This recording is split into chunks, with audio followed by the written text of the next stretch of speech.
My name is Tewanee Joseph. My ancestral name is Tsutsakan.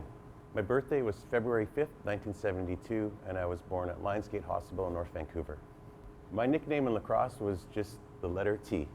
It was easy, and I knew that people trying to pronounce Tewanee was sometimes a little bit difficult sometimes. Not so much today, but people always know me as T, and I always tell people, my friends call me T, so feel free to always refer to me that way. Sport for me was all lacrosse. That's how we grew up. My first stick was a Mohawk stick, and I remember playing out in the backyard, and my cousins would be out there, and we had big dreams of watching our North Shore Indians, and we wanted to be them and watch all the greats. And so for us, that's really where the focus was. Now, being Maori, my father was a musician from New Zealand and met my mom, who was Indian Princess of Canada, and I always say out of my mom's love of music, I was born. But I grew up without my dad, and so for me, the sport and our culture, Squamish culture, was really prominent in who I am.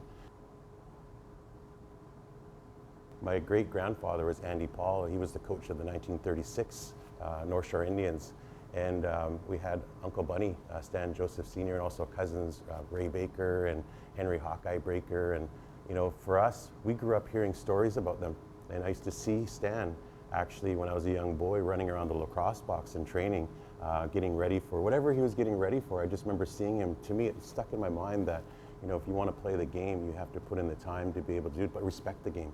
And so those are the stories that I'd heard about Stan Joseph playing Jack Bionda, and his style was so different at the time, and even today, it's hard to emulate.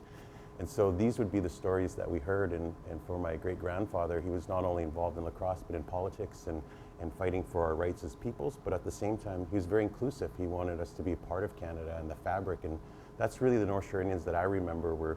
They were groundbreakers for us because they paved the way for our younger generations, but we're all connected in families to that particular team in 1936.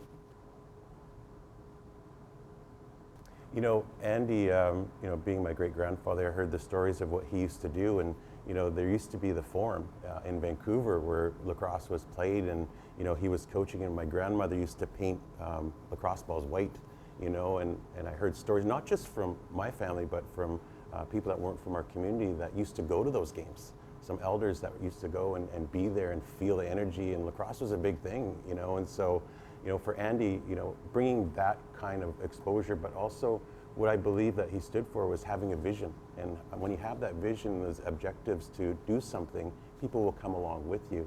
And he translated that to politics. He translated it to music. And for me, I worked on my government for 8 years on council. And he was the first person for Squamish Nation Council in the early 1900s that was appointed to deal with the media.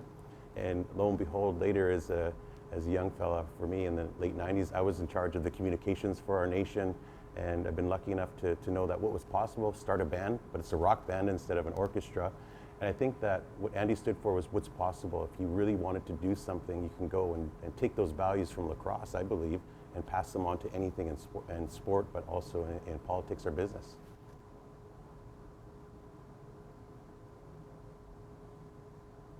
Well, I remember playing with some of my colleagues like Chris Gill and Rob Williams, and I remember mostly the times that we actually had conversations together. I do remember playing the game, but it's those times that we're traveling together on a plane. It was times that we were billeted out into people's homes that welcomed us, and with the Iroquois Nationals, I remember having conversations about the sport in our communities and seeing so many commonalities around that. But then we would go out and play Canada East and Canada West, and so it's mostly the times off the field that I remember most, because those connections, I still see those fellas today, and I still feel a connection to them, because when you're on that sport and you're giving everything and competing, that you carry those teachings and those memories together. But it's mostly the remembers in the locker room together. That's what I remember most, and it stands out in my mind. It was incredible to relive some of those times when we get together. Yeah, lacrosse really is beyond just a game. People think of a game, but the game has so many values intertwined into it, that when you really think about it, when you're learning and practicing, you set it, you have a vision. This is what it is. You have goals that you set for yourself. you start to develop plans, and then you implement, and you execute, and you adjust. I really believe that lacrosse can teach you so much about life that when you translate that over into your business life, or if you're an artist, or if you're a doctor, you can take those same values, because when you sit together in a room with people from different cultures, in a game that goes back generations and hundreds of years, that you have this spiritual connection of a healing game. And so when times of need, you can go back to the sport and play, and that's what I love to play today, because when I'm not feeling quite right, I can go out onto the field or go onto the floor and play a game, and I come back and I feel rejuvenated and better. And I think that's what the sport can be. And I hope that young people, as they're playing the game, there's a lot of X's and O's, there's a lot of skills that you develop, but at the same time, think about those values and the people around you. And that's what I took most from the game, and still to this day, that everybody is a connection to something. And if you can find those connections, they're going to come back around maybe 10 years, maybe 20, maybe 30 years later. It all comes back around, and this game is so closely tied to each other, and a real commonality amongst each other, and we support each other, and I think that's what the game stands for.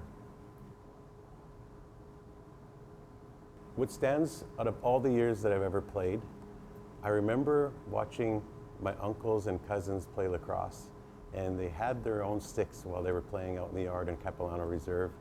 And I remember when I was handed from my cousin, who was taking care of many of our young kids in our community and supporting them, he handed me my first Mohawk lacrosse stick, and it was mine. And so when I had that and I grabbed a ball and I went to the side of the house and started throwing it against the wall, I could not believe that I had my own lacrosse stick. And to me, that amongst anything was the biggest thrill, and I can even go back in this moment and remember what it felt like to be able to hold the stick in my hand and know that it was part of me now, and you take care of it, and that's what I was taught.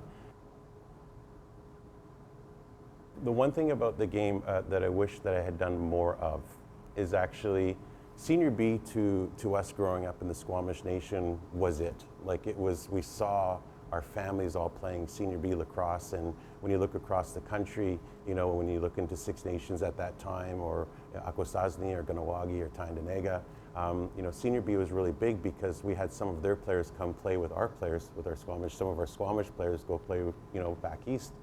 But I wish that I had played more summer WLA, because to me, we had the best lacrosse players out here, and when you look across Canada and playing against Ontario, I wish I played more of that, because I did spend a lot of time connecting in our community, and that was our place to come together as a community. One thing we could agree on was lacrosse.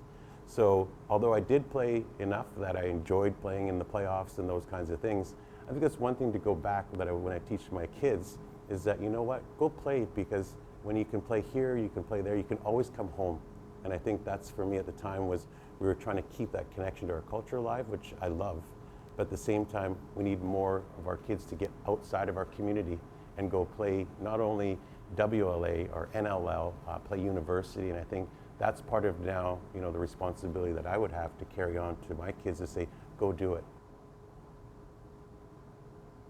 Having been around the Olympic Games and the International Olympic Committee and meeting many of the athletes, both in the Olympics and Paralympics, lacrosse needs to be at the Olympic Games.